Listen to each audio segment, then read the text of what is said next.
We haven't had a chance to talk about the Australian law banning social media use for young people. And of all folks, John Iadarola of the Damage Report was on CNN just discussing just that. Do you have any thoughts before we react to this video, Gavin? Oh God, I have so many thoughts about this. Real mixed emotions, quite frankly. But I haven't had a chance yet to check out our man John Iadarola on CNN yet. Pretty cool that John got invited on CNN. So let's take a look at this clip, and yeah, I definitely have some opinions on this policy in Australia. Sick. Big changes coming to Australia. This is something that would be hard to figure out to do here in America. This idea that social media is being banned for kids. As a young parent, do you think that's a good idea? I think that if that gets my 2.5-year-old daughter off of social media, I'm fine with that. I'm kidding. Of course, she's not doing that. Yeah, I'm starting to get pretty radicalized. Like I think a lot of people are about not just social media, but social media is a big part of it, but the algorithm and all of this stuff. It just seems like psychologically we are not built for a world like this. And so I don't know. We were talking before the show. I don't know if it's possible to do something like this in America. It probably isn't, considering how powerful the tech giants are. But I say take big swings. Let's try something out. As a parent, as a doctor, what do you think?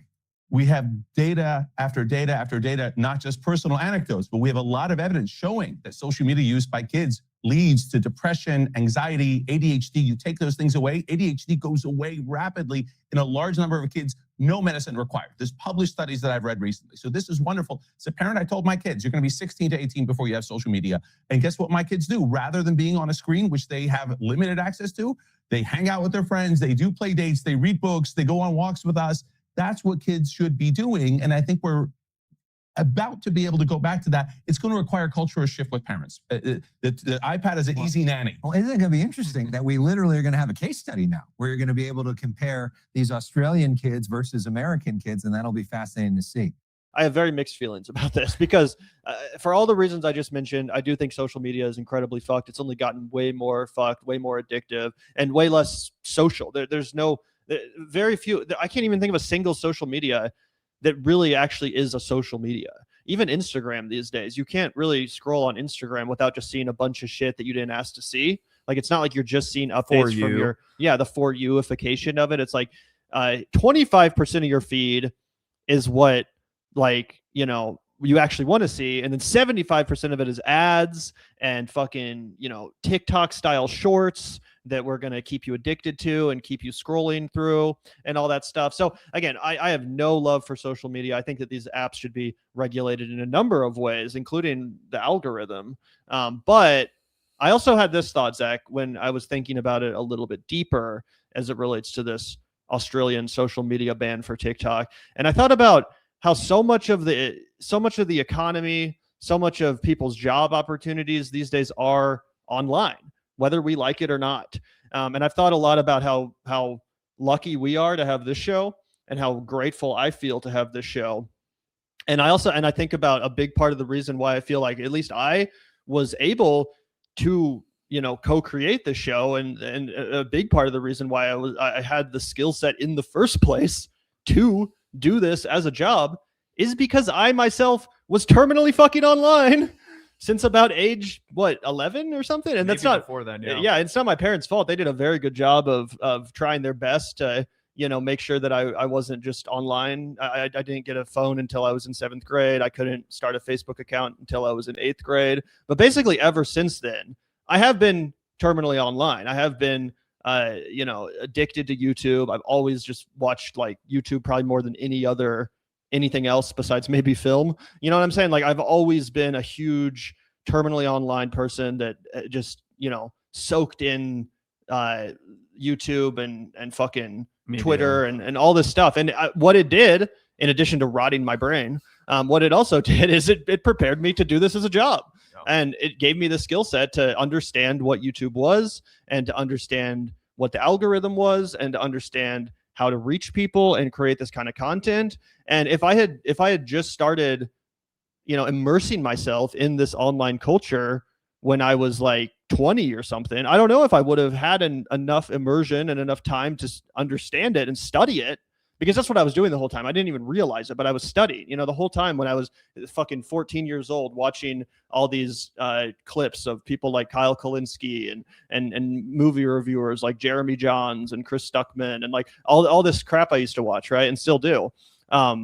It was I was studying it, and it was training me to be able to do what I do now effectively, I think, and understand the internet, which again is where so many opportunities are these days. Not just when it comes to talking shit about politics and being a political commentator, but so many things you can do online to make money as your career, to become self-employed. Like I remember I had a friend in high school who I thought was a fucking genius because he figured out how to like drop ship stuff from China and sell it on eBay to people, and he was like making all this money, and I was like, what the fuck?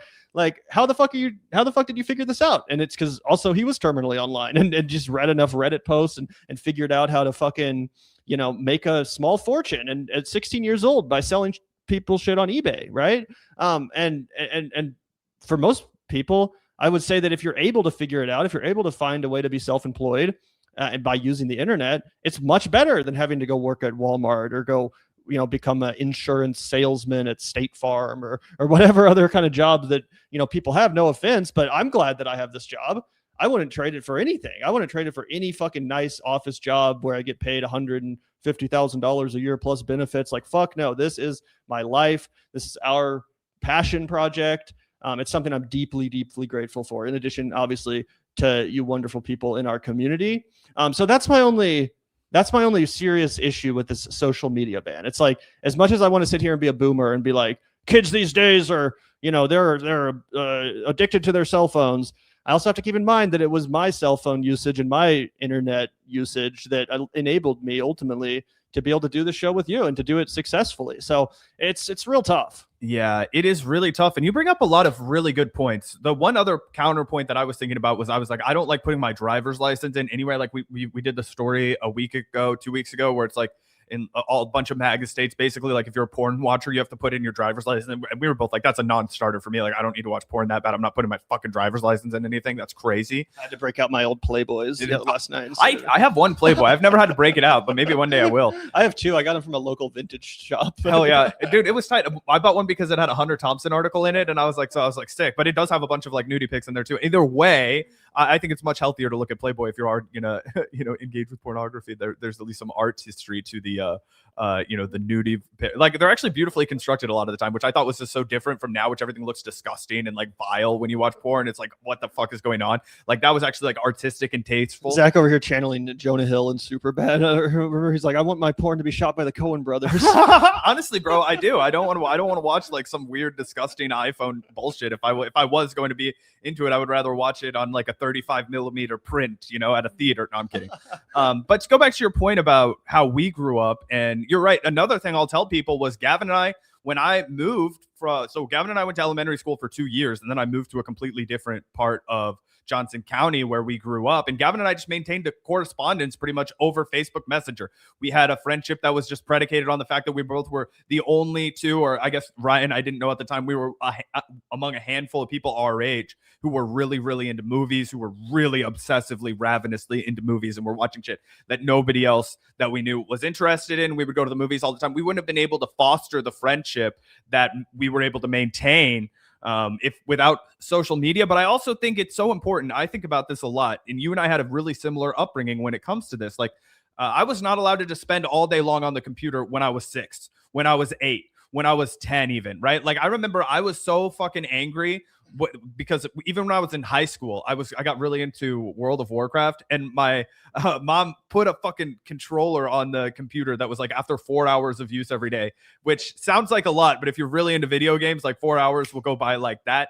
And it would be over, and then it would be like, no, go outside, go ride your longboard, like get out of the house. I don't care what you do, like walk to 7-Eleven, like do something besides that. I read a lot of books. I saw a lot of movies. I'm just worried about this next generation of iPad kids that are being fed literal AI generated slop that's rotting their brains. And it's like, are you guys ever going to read the Spiderwick Chronicles? Are you guys ever going to read Harry Potter? Are you going to read the Diary of a Wimpy Kid? Are you going to read, like, I'm serious. It's fucked up to say because you're adults and it's not cool to pretend like you were ever 11. But when you're a kid and you read these books that are children's literature, it's so impactful for you. It opens up a lot of doors. And then you feel like you're old. I remember when I was in 8th grade and I read The Girl with the Dragon Tattoo for the first time. Like, The Girl with the Dragon Tattoo is a good book, right? It's not a masterpiece. I thought it was just like the most earth-shattering, hard-boiled crime fiction I'd ever read in my entire life. Like, 8th graders probably aren't just going and hanging out at the library after school and looking for something to read at the rate that they were 10 or 15 years ago because there's so much shit to do now. Yeah, 100%. It's scary. And it is just crazy, especially when you see like the fucking like actual children, not teenagers, but literal fucking children on their fucking, just glued to social media. You're like fucking at the store or something and there's a mom with their kid and the kid's just like on their tablet, or you see a family at dinner and the kid's just on their tablet and you're just like, what the fuck? Like, you're literally rotting its brain, this child's fucking brain. Again, at least I was like in middle school when I first got exposed to all of this crap. And also the only other thing I'll say about this Australian thing is like, it sounds good in theory, but I mean, is it that hard to just like, again, either they're going to make you put in your ID, which I'm not a fan of. I think that leads to more surveillance and all that. It seems Would never weird. do it. I mean, maybe if the Australian government was the one, maybe I would trust them more than our fucking shitty government, to be fair, but still seems weird to have to put in your freaking ID to create an account on a social media website. And then it's like, if you're not requiring them to submit their ID, it's not that hard to lie about your birthday. I mean, I remember back in the day, I used to sign up for websites that I wasn't allowed to by saying that I was born in like 1972 or something. It's not that hard to just scroll down and find a, old ass date from way before you were born and pretend that you were older than you actually are. So it seems like it would be pretty easy to get around this unless they're literally making you submit your actual government issued ID, which again, that just seems creepy too. So again, it's like one of those things that in theory, I think sounds very reasonable. And obviously I'm not opposed to regulation of these tech companies at all. But it does seem like I'm not sure how it'll actually work out when all is said and done. Yeah, I think the position I land on, and I'll confess to everyone, I'm not the most educated when it comes to tech laws and regulation, but I think we could start introducing those laws when let's crack down on the way that they're able to manipulate this algorithm for maximizing your time on the app when you're specifically making content for children, right?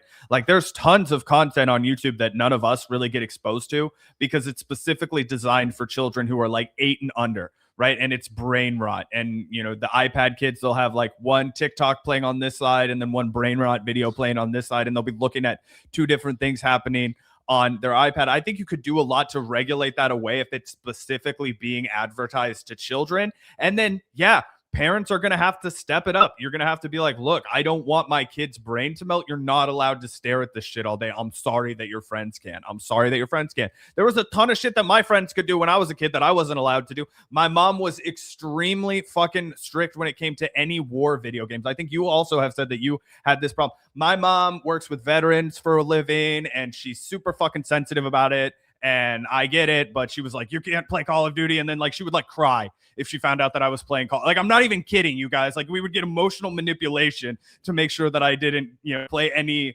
war video games or anything like that. So I don't know. I just think.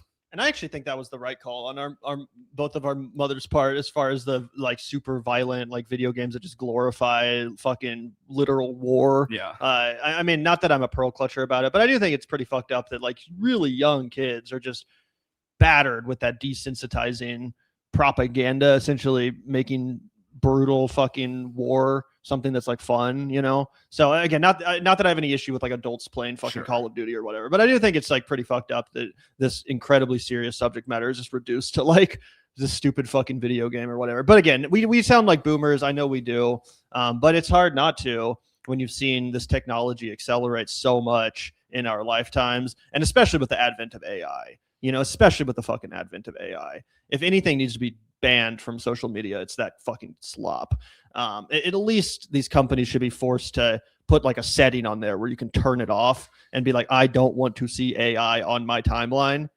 Click this button.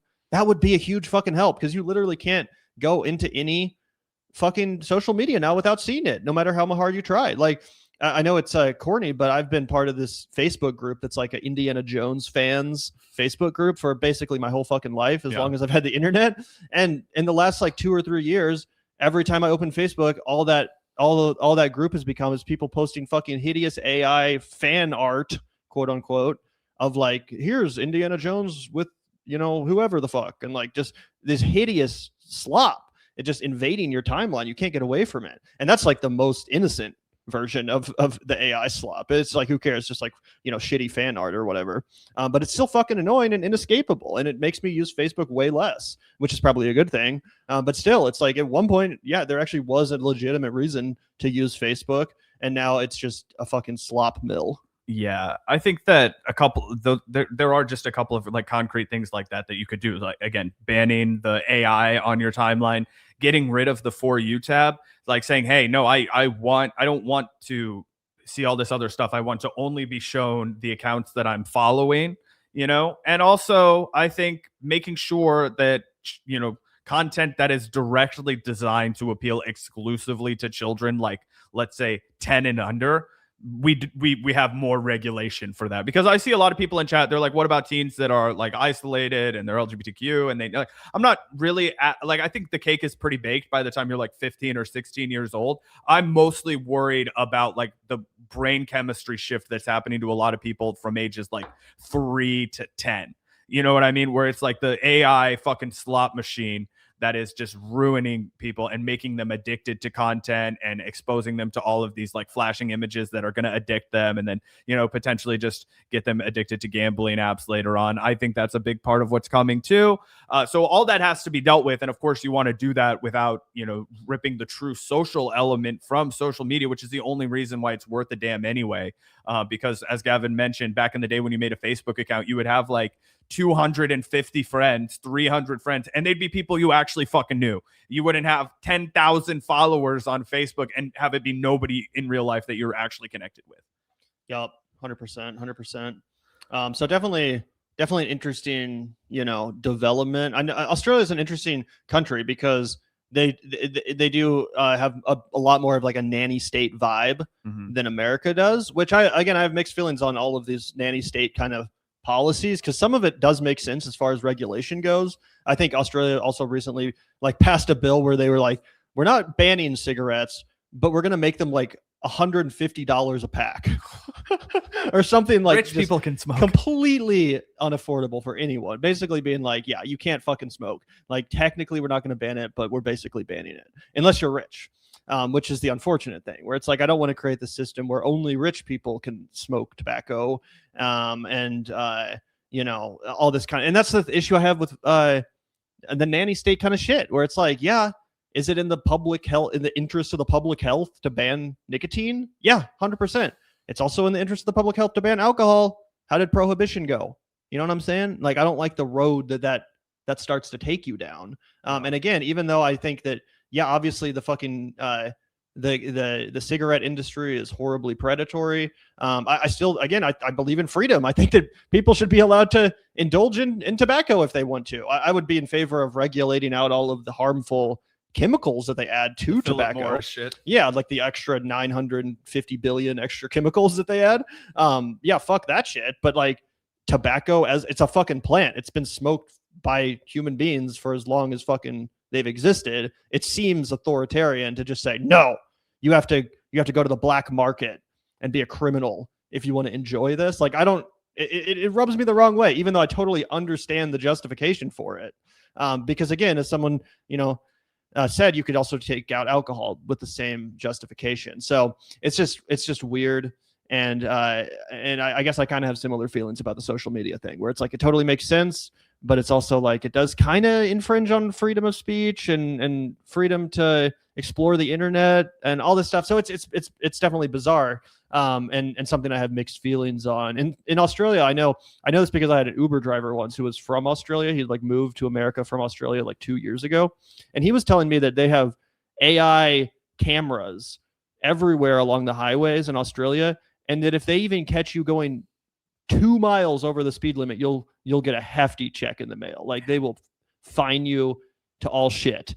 if you even fuck up a little bit on the road, even if there's not a cop around, because these sophisticated AI cameras are so good at detecting any violation of any law on the road.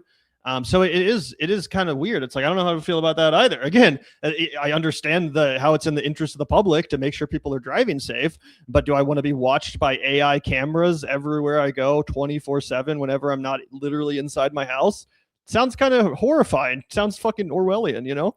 Yeah, it's true. You got to find that middle ground. You know, in Asia, wherever you go, they have the cigarettes. I don't know if they have this in Europe, but the cigarette packages with the rotting lungs on them.